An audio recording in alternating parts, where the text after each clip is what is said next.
ಮೈಸೂರು ಸಿಟಿಯಿಂದ 40 kilometres, 6 acres, general category,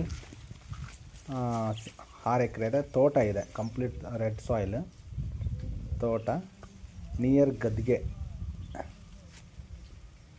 ಇದು totally 55 lakhs ಹೇಳ್ತಾರೆ, ಸ್ಲೈಟ್ಲಿ ನೆಗೋಷಿಯಬಲ್ಲು.